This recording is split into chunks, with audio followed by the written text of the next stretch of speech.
একটু ব্যাপারটা নিয়ে অভিভাবকতার সাথে আমরা একটু দেখবো, ব্যাপারটা খেয়াল রাখবো।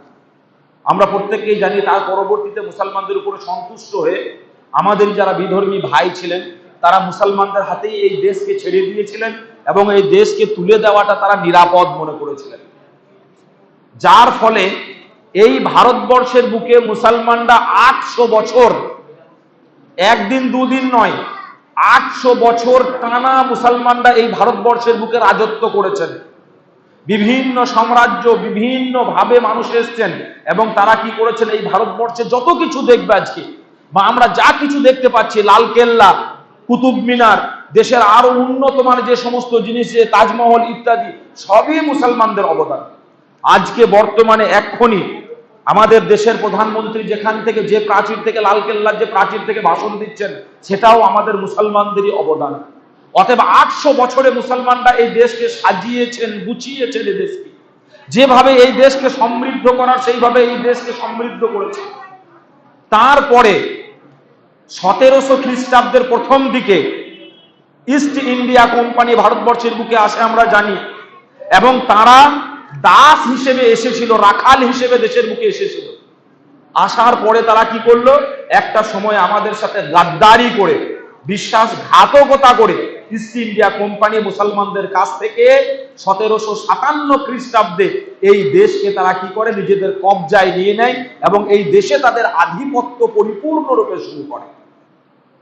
এখন একটা ভাববার বিষয়, যার কাছ থেকে যে জিনিস কেড়ে নেওয়া হয় সব থেকে কষ্ট তারই হয়। 800 বছরের রাজত্বকাল, 800 বছরের শাসনকালকে যে কেড়ে নেওয়া হয়েছিল মুসলমানদের কাছ থেকে, সর্বপ্রথম আবেগ তাড়িত হয়েছিলেন, কষ্ট পেয়েছিলেন মুসলমানরাই।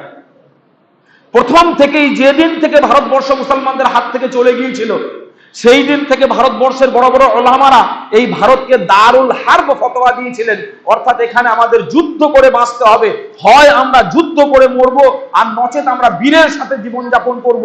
প্রথম থেকেই আমাদের ছাত্র একটু আগে বলে গেল, শাহ ওলিউল্লাহ মুহাদ্দিস দেহলভী, যিনি বিখ্যাত একজন মুহাদ্দিস ছিলেন, তিনি তৎকালীন সময়ে ঘোষণা করেছিলেন যে এ দেশ আর দেশ নাই, এটা দারুল হারবে রূপান্তরিত হয়েছে, আমরা যতদিন এখানে বাঁচবো আমাদের যুদ্ধ করে বাঁচতে হবে। তার ছেলে শাহ ওলিউল্লাহ, তার ছেলে শাহ আব্দুল আজিজ মুহাদ্দিস দেহলভী, তিনি দারুল হারবের ফতোয়াকে সারা ভারতবর্ষের বুকে ছড়িয়ে দেন যে আমাদের কোনো অধিকার নেই এইভাবে বাঁচার শান্তির সাথে, এটা দারুল হারব হয়ে গেছে, এখানে যুদ্ধ করতে হবে আমাদেরকে, আর প্রত্যেকের জন্য যুদ্ধ করা ফরজ। যার ফলে শাহ ওলিউল্লাহ মুহাদ্দিস দেহলভীর দুটো ছেলে, ইসমাইল শহীদ, শাহ ওলিউল্লাহ মুহাদ্দিস দেহলভীর দুটো ছেলে, একটা হচ্ছে সৈয়দ আহমদ শহীদ আর একটা ইসমাইল শহীদ, সৈয়দ ইসমাইল শহীদ, দুজন এই ইসলামের জন্য বিখ্যাত বড় বড় ওলামা ছিলেন, মুহাদ্দিস ছিলেন। এরা সর্বপ্রথম কি দেন, এই দেশের জন্য প্রাণ দেন, বহু পূর্বে, প্রাথমিক স্তরে। তারপরে বিভিন্ন ইতিহাস আমরা শুনেছি যে আমাদের মুর্শিদাবাদের বাবা শেষ স্বাধীন নবাব সিরাজউদ্দৌলা, তাকে প্রাণ দিতে হয়েছে। আমাদের দেশের শেষ যিনি শাসক ছিলেন বাহাদুর শাহ জাফর, তাকেও কি হয়েছে, ইংরেজদের কবলে পড়ে তাকেও এখান থেকে দেশ ছাড়তে হয়েছে। এবং এইভাবে বিভিন্ন ইতিহাস মুসলমানদের আছে। একটু আগে আমাদের ছাত্র বলছিল যে বহু উলামায়ে কেরাম শহীদ হয়েছেন, 30,000 ওলামায়ে কেরাম, 30,000 ওলামায়ে কেরাম দিল্লির চাঁদনি চক থেকে নিয়ে শুরু করে পাঞ্জাব পর্যন্ত, পাঞ্জাবের রাজকোট পর্যন্ত, এই যে লম্বা জায়গাটা, একজন লিখছেন colonel J B. Malleson, colonel J B. Malleson এই ভারতের ইতিহাস সম্পর্কে লিখতে গিয়ে তিনি বলছেন যে আমি দেখেছি যে একদম দিল্লির চাঁদনি চক থেকে নিয়ে রাজকোট পর্যন্ত, বালাকোট পর্যন্ত এমন কোন বৃক্ষ ছিল না যে বৃক্ষে 5 থেকে 7 জন আলেম লটকে ছিল না বা যাদেরকে ফাঁসি কাস্টে লটকানো হয়নি। শুধুমাত্র ইতিহাস বলে 30,000 আলেম প্রাণ দিয়েছেন এই দেশের জন্য। এবং এখনো পর্যন্ত দিল্লির লালকেল্লাতে লেখা আছে যে সমস্ত লোকেদের নাম, তার মধ্যে অধিকাংশ মুসলমান যারা কি করেছেন, প্রাণ দিয়েছেন এই দেশের জন্য। অধিকাংশ মানুষ দেশের জন্য প্রাণ দিয়েছে। আজকে হয়তো প্রাথমিকভাবে বিভিন্নভাবে আমরা দেখতে পাচ্ছি ইতিহাসের অবমাননা হচ্ছে এবং ইতিহাসকে ইচ্ছা মতো ইতিহাসকে পরিবর্তন করা হচ্ছে।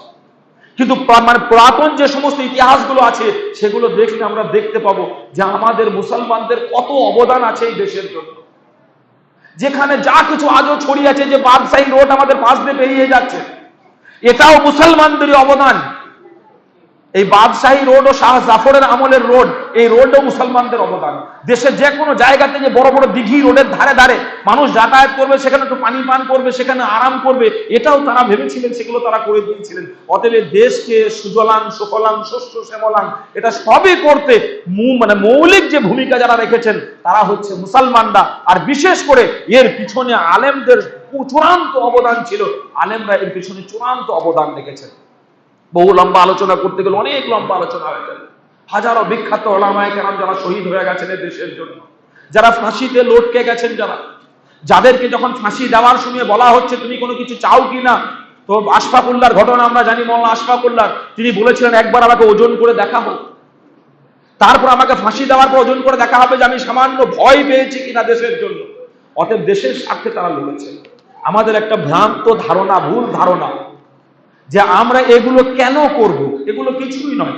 আমরা যেহেতু স্বাধীন দেশের নাগরিক, অতএব দেশীয় রীতি হিসেবে দেশের পতাকা উত্তোলন করা এটা আমাদের একটা কর্তব্যের মধ্যে পড়ে। এটা কিন্তু আমাদের ধর্ম নয়, শরীয়ত নয়। এর সাথে আমাদের ধর্মের বিন্দু মাত্র কোনো কানেকশন নেই। আমাদের ধর্মই আমাদেরকে শিখিয়েছে যে আমরা যেন দেশের প্রতি শ্রদ্ধাশীল হই, আমরা যেন দেশকে ভালোবাসি। এটা আমাদের ধর্মই আমাদেরকে শিখিয়েছে। আমাদেরকে ধর্ম শেখায় নাই সন্ত্রাস করতে, আমাদেরকে ধর্ম শেখায় নাই আমাদের দেশকে অবমাননা করতে, আমাদেরকে ধর্ম শেখায় নাই আমাদের দেশের সাথে অসৎ আচরণ করতে, এটা শেখায় না। দেশের বৃহত্তর স্বার্থ রক্ষার্থে আমাদেরকে অনেক কুরবানি দিতে হয়েছে। আমি সংক্ষেপে একটা জিনিস বুঝাই। বিশেষ মেহমানরা রয়েছেন। সাধারণত ইসলামী নীতি অনুযায়ী বিশ্বের দেশগুলিকে তিনটে ভাগে ভাগ করা হয় ইসলামী অনুযায়ী। একটা হচ্ছে দারুল ইসলাম, অপরটা দারুল আমান, আর একটা দারুল হারব। দারুল ইসলাম বলা হয় যেখানে পূর্ণ ইসলামিক নীতি শৃঙ্খলা চলে। তার মানে চুরি করলে হাত কেটে দেওয়া হবে এতটা, ব্যভিচার করলে তাকে একদম কোমর পর্যন্ত গেড়ে ঢিল ছুঁড়ে মেরে দেওয়া হবে, এবং সেই ব্যক্তি যদি কাউকে মার্ডার করে তা জনসমক্ষে তাকেও বসিয়ে কি করে দেওয়া হবে, গর্দন দিয়ে দেওয়া হবে। একদম ইসলামী নীতি, এটা হচ্ছে দারুল ইসলাম। কিন্তু দুর্ভাগ্য, আমরা কেউই বলতে পারবো না যে এই বিশ্বের বুকে দারুল ইসলাম আর কোথায় বাকি আছে। একমাত্র মক্কা মদিনা, গোটা সৌদিয়াতে নেই, শুধুমাত্র মক্কা মদিনা দুটো রাজ্য, এই দুটি রাজ্যে শুধুমাত্র এটা চালু আছে, বাকি গোটা সৌদিয়াতে এটা চালু নেই। অতএব বিশ্বে একটাও দেশ নাই যেটাকে আমরা দারুল ইসলাম বলতে পারি। দ্বিতীয়টা কি, দারুল আমান। দারুল আমান কাকে বলা হয়? যে দেশে মুসলমানরা স্বাধীনতার সাথে নিজের ইবাদত করতে পারে এবং স্বাধীনভাবে যে দেশে বাঁচতে পারে।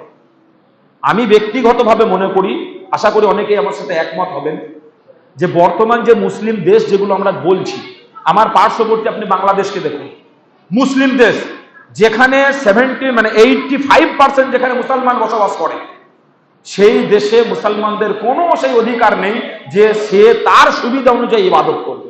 আবার নতুন সমস্যা সৃষ্টি হয়েছে, আবার নতুন করে বিভিন্নভাবে বিভিন্ন প্রশ্নের সম্মুখীন। কিন্তু তুলনামূলকভাবে আমরা স্বাধীনভাবে নিজের ইবাদত করি যার জন্য, এবং স্বাধীনভাবে থাকি যার জন্য, এটাকে আমরা দারুল আমান মনে করি। আর দারুল হারব হচ্ছে যেখানে আমাদেরকে সবসময় যুদ্ধ করে বাঁচতে হয়। আপনাকে মসজিদ ঢুকতে দেওয়া হবে না, মসজিদ তালা মেরে দেওয়া হবে। আপনি নামাজ পড়লে আপনাকে মারা হবে, সর্ব অবস্থায় আপনার উপর অত্যাচার হবে। হয়তো ভারতবর্ষের বিভিন্ন জায়গায় এই মুহূর্তে হয়তো হচ্ছে, তবুও কিন্তু অধিকাংশ ভারতীয় ভারতের মানুষ তারা এর সাথে একমত নন। আমাদের যারা বিধর্মী ভাইয়েরা আছেন, হয়তো খুব কম সংখ্যক মানুষ এটাকে করছেন, কিন্তু আমাদের অধিকাংশ বিধর্মী ভাইও তারা এর সাথে একমত নন। অতএব যাই হোক, এটা আমাদের দেশ, আমরা এখানে জন্মগ্রহণ করেছি, আমরা এখানেই মরবো, এবং আমাদের লক্ষ কোটি অবদান আছে এই দেশের বুকে। অতএব এই দেশকে আমাদের ভালোবাসার অধিকার আছে, এই দেশের সমৃদ্ধিতে আমাদের সহযোগিতার অধিকার আছে। ইনশাআল্লাহ আমরা সকলেই এই দেশের প্রতি পূর্ণাঙ্গ ভালোবাসা রাখবো এবং এই দেশের প্রতি পূর্ণাঙ্গ আস্থা রাখবো, এবং তার সাথে সাথে আমরা প্রত্যেকেই, বিশেষ করে ছাত্রদের বলবো, আগামী দিনে এই দেশ আরো সমৃদ্ধশালী হোক, তার জন্য আমাদের যতটা অবদান রাখার প্রয়োজন আছে আমরা ততটা ইনশাআল্লাহ অবদান রাখবো। এখন আমরা খুব সংক্ষেপে একটা প্রোগ্রাম করবো। আরো বিভিন্ন ছেলেদের বিভিন্ন অনুষ্ঠান আছে, কিন্তু বিশেষ মেহমানরা রয়েছেন, অতটা সময় হয়তো দিতে পারবেন না, যার জন্য আমি বেশি সময় নিচ্ছি না। এখন খুব সংক্ষেপে একটা প্রোগ্রাম হবে, সেটা হচ্ছে কি, আমাদের ছাত্রদের কুইজ। এই বিষয়ের উপরে, স্বাধীনতার বিষয়ের উপরে ছাত্রদের একটা কুইজ হবে। আরো বিভিন্ন বিষয় ছেলেরা বলেছিল আমি এ বলবো আমি ও বলবো, অনেকেই আছে, কিন্তু সেই সময়টা হয়তো দিতে পারা যাবে কিনা জানি না, দেখা যাক। এখন কুইজে যে সমস্ত ছেলেগুলো নাম রেখেছো, কুইজের যে গ্রুপ আছে, এই গ্রুপের ছেলেগুলো সামনে চলে এসো, তোমরা পিছনে চলে যাও। কাজল তুমি একবার বোর্ডটা নিয়ে এটা 3টে ভাগ করে ABC এখানে লাগাও, ABC করে পয়েন্টটা লিখবে। আমাকে পাশে দাও, এখানে বসি।